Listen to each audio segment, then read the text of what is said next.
Hi humans, it's Hannah, and I have discovered that a shocking number of people don't know the absolute basics of nutrition that we require to live healthily just day to day. If even I had a better grasp on these concepts earlier on in life, I may have avoided looking like a watermelon with legs at such an early age. So here are some nutrition basics that I think everyone should know. Just a quick disclaimer, I am not a nutritionist. This is just information that I've learned over time, and especially decided to dive deeper into it after the basics of it were included in my yoga teacher training. And it's information that you can all dig deeper into and find further resources for. But these are going to be really basic and simple that hopefully even children can understand. So first we're going to be looking at calories and your metabolism.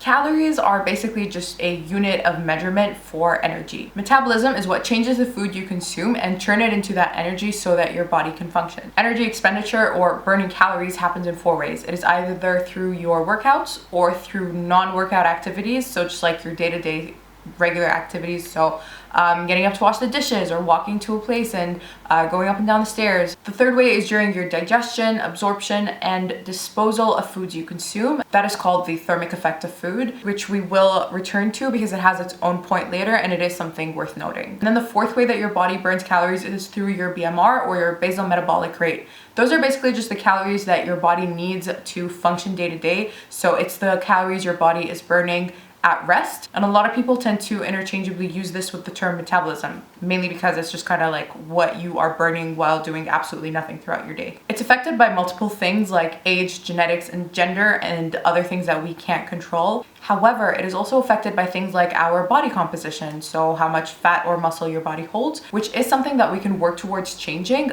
thus kind of controlling. A higher muscle mass can increase our BMR, so we can, for example, focus on exercises that build muscle. The easiest way to figure out your BMR and your calorie requirements would be to just Google BMR calculator or calorie calculator. I personally just use the one that appears at the very top. It's actually the same website that calculates both. It just like changes the settings for you depending on your search, or you can just change them on the website, obviously. Next are macros or macronutrients. These are basically just the nutrients we eat in the largest amounts, and those are your carbs, your protein, and your fat. 1 gram of carb is 4 calories. 1 gram of protein is 4 calories.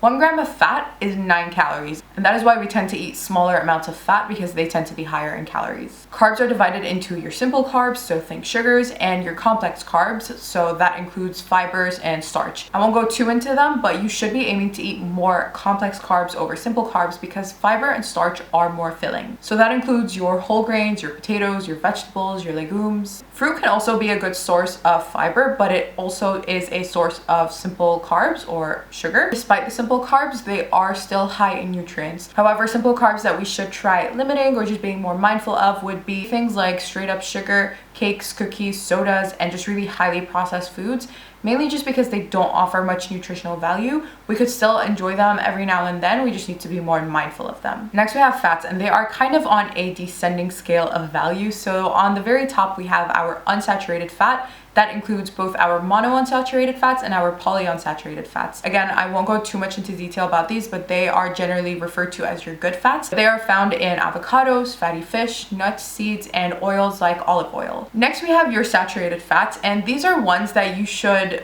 kind of just watch out for and eat in moderation because they could lead to increase of your bad cholesterol. Those are found in fatty meats as well as coconut oil and even dairy products such as butter, cream, milk, and cheese. At the very bottom we have our trans fats, and these are kind of just like byproducts of processing natural fats. This is the type of fat that we should limit the most. Trans fats are found in foods like margarine, in fried foods, in cakes and cookies, in just generally junk food and really highly processed foods. And the last macro is protein, which can be found in foods like seafood, in beef, in poultry, even in legumes like lentils and chickpeas, and even in dairy products, especially in things like Greek yogurt and cottage cheese, which are especially higher in protein than most other dairy products. Next is the thermic effect of food, which is one of my favorite points. If you remember, I mentioned this earlier in the breakdown of energy expenditure. It is one of the ways your body burns calories, and it is basically just the digestion, absorption, as well as the disposal of the food that you consume. And if it takes longer for your body to break down certain foods, then they have a higher thermic effect, meaning your body needs more energy and expends more energy breaking them down. So again, it is one of the ways your body burns calories, and kind of something that you can control by simply choosing food foods that have a higher thermic effect. Out of all three macros, protein has the highest thermic effect, so your body requires more energy, aka calories, to process protein, meaning it burns more energy while processing protein. In addition to protein, you should also focus on whole foods and fiber. That is because processed or refined foods technically have a lower thermic effect because they're kind of already partly broken down due to being processed or due to having some of their fiber stripped away. A side note to keep in mind is that foods tend to have a mixture of macronutrients. For example, legumes, if you noticed, I mentioned them under carbs and protein because they do tend to be also high in carbs. And also dairy products, if you noticed, I mentioned them under protein as well as fat because they do tend to have quite a bit of both, depending obviously on the single product. You can also look up a macro calculator online to figure out a rough idea of your own macro needs. And of course, it'll depend on your goals. And you can track your calories and your macros through an app. I personally use the MyFitnessPal app to track my calories and my macros. At the time that this video comes up, my personal macros are about 40% carbs, 25% fat, and 35% protein of my calories. Next week, I'll hopefully be uploading a what I eat in a week video, so I will break that down further then. But for now, we will move on to micronutrients, which are essentially just your vitamins and your minerals. So vitamins, think vitamins A, C, D, all your vitamins B, and for minerals, think iron, zinc, calcium, magnesium, potassium, all of that. The micronutrients essentially just aid with daily bodily functions. So things like the immune system, growth, bone density, cell functions, and so on. A lot of times if you do go to a doctor and you do have a deficiency in something, they will let you know. So people don't tend to track these, but the simplest and most straightforward ways to get them in is to eat a balanced, nutrient-dense, varied diet, including lots of fruits and veggies.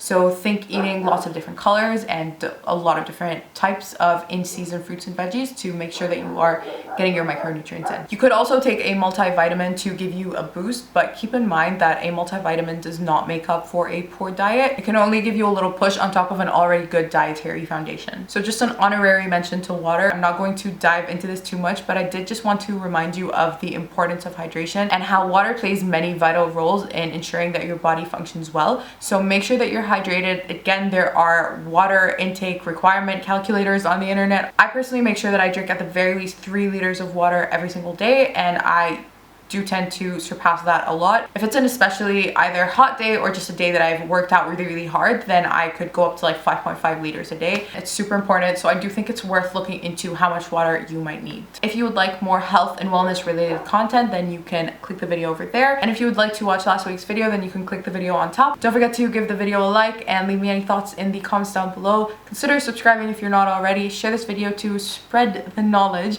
in the simplest terms that I could think of. I really hope you guys enjoyed this video, and I will see you in the next one.